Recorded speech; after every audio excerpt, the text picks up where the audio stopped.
Welcome to a new video from Coffee and Data. Before we begin, please remember that you can leave any questions, suggestions, or concerns about the video in the comments section. I'll get back to you as soon as possible. Now, let's get started. Introduction to Databricks. Basic concepts. What is Databricks? Can you imagine being able to ingest, process, and analyze millions of data points in seconds? Combining the best of the data lake and data warehouse platforms? Training artificial intelligence models or managing user and data security in a unified manner? All from the same platform. That's precisely what Databricks offers. And today we're going to begin explaining it in this introduction to Databricks video. In a nutshell, Databricks is a Lakehouse-style cloud platform, built on and created by the original founders of Apache Spark. Databricks provides a unified solution for large-scale data processing, or big data, for both streaming and batch systems, and integrates artificial intelligence and machine learning capabilities into the same platform. It's also important to note that it provides a unified security solution for users, data, and workspaces through the Unity catalog. Lakehouse on Apache Spark. Lakehouse is a data architecture that unifies the best of data lake and data warehouse platforms. Apache Spark is an open-source data processing engine designed to work with large volumes of information in a fast, distributed, flexible, and versatile way. What is batch processing? Batch processing involves processing large amounts of data divided or grouped into multiple blocks or batches, rather than individually. There's no need for real-time or streaming data processing. Very small batches are called microbatches, and this is important in the context of Databricks, especially when discussing the concept of structured streaming. We'll explain the concept of structured streaming later in this video. Batch processing examples. Examples of batch processing include periodic ETLs, i.e., the extraction of information from different sources, transformation of said data, and periodic loading of the processed information to update, for example, different dashboards or reports. Generation of daily reports. This is the typical case of a system that collects all the sales records of the day and processes said batch at night to generate different reports. What is streaming processing? Streaming processing involves processing data as it is captured and ingested, without waiting for it to accumulate in batches or bursts. There is a need for immediate, real-time response to information entering our system. It is more complex to implement and maintain in big data environments, with lower fault tolerance and high utilization of computing resources. Examples of streaming processing. Examples of streaming processing include bank fraud detection, IoT sensor tracking, trending topics on Twitter or X networks, and real-time recommendations in e-commerce. What is structured streaming? Structured streaming is an Apache Spark capability that enables near real-time data processing by grouping data into very small batches, also known as microbatches. It combines streaming and batch processing concepts. It allows the use of the same SQL queries or data frames that would be used in batch processing, with fault tolerance and storage reliability. Structured streaming is used by Databricks to execute pipelines and Delta Lake T-balls. What is a data leak? A data leak is basically a repository where raw data is stored in its original format for subsequent processing. We can store all types of structured, semi-structured, or unstructured data in a data leak. Examples of data leaks in different clouds include Amazon S3, Azure Data Leak, and others. The file formats in which this information is stored could be Parquet, ORC, JSON, XML, CSV, or others. Data leaks are used to store all types of information, as previously mentioned. Therefore, we could use them to store information from IoT sensors, to store user clicks, camera images, call center recordings, or financial transaction files. What is a data warehouse? A data warehouse is a database optimized for rapid analysis, reports, dashboards, and complex queries, with structured data already transformed, cleaned, and organized into relational tables. Examples of data warehouses include pre-optimized SQL tables in systems such as Databricks, Snowflake, Google BigQuery, Amazon Redshift, or Azure Synapse.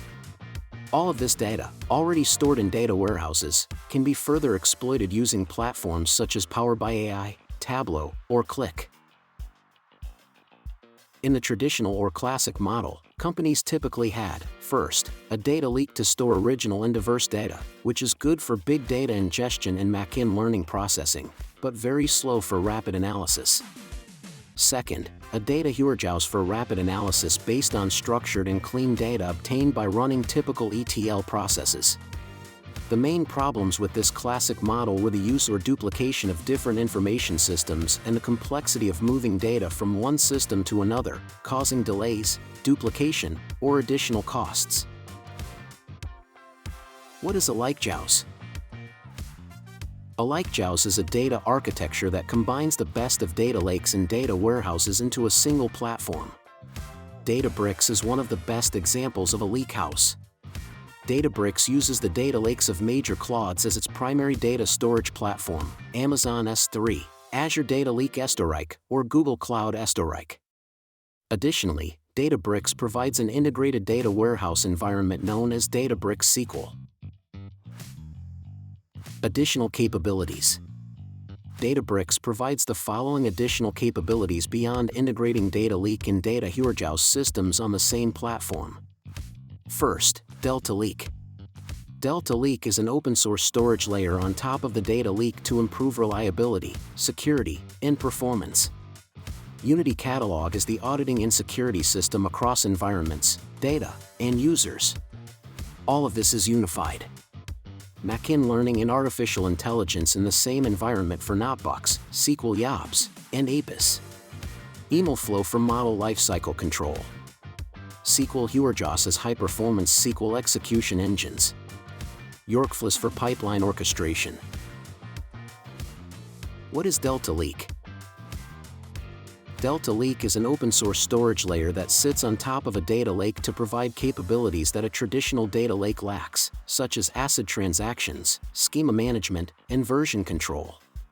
Delta Lake's primary mission is to transform a simple data lake into a reliable, transactional system, while maintaining scalability and low maintenance costs. Databricks uses Delta Lake to store data in the form of Delta tables. What problems does Delta Lake solve? A traditional data lake, that is, one composed solely of files in Parquet, CSV, or JSON formats, has the following limitations. First, it lacks ACID capability, that is, it is neither atomic nor consistent, and therefore, if a process fails in the middle of a write, the data can become corrupted or inconsistent.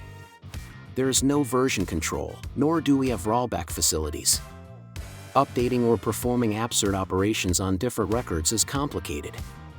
There's a risk of partial reads if someone queries while another is writing, and schema evolution becomes complicated and difficult to control. Delta Lake provides the following improvements over Data Lake.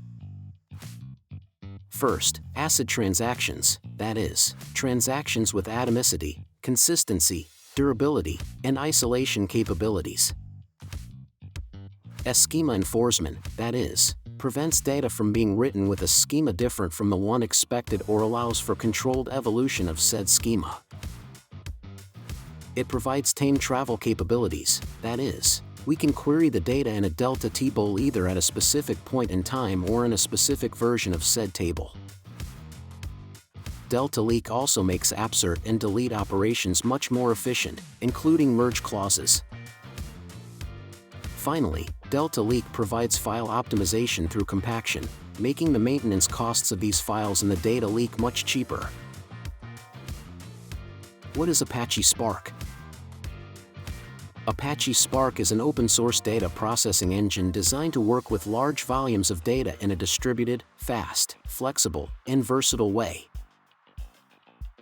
Why is Apache Spark distributed? Apache Spark is distributed because it divides the work across multiple nodes or machines grouped into clusters that process data in parallel.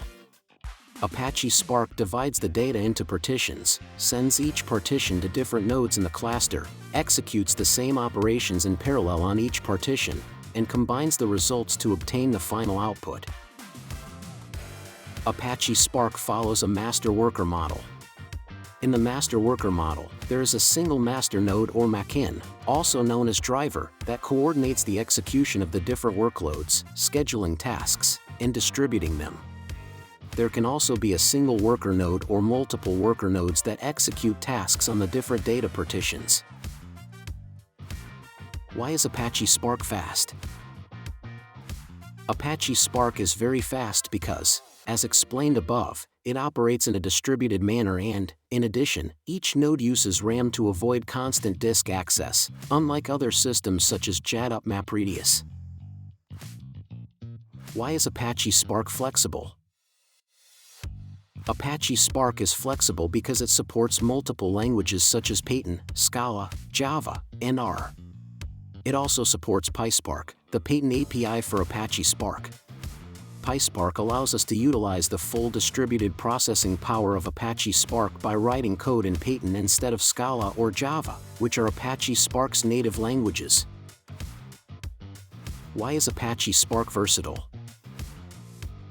Apache Spark is versatile because it can work with real-time or streaming data, as well as with batch or burst data.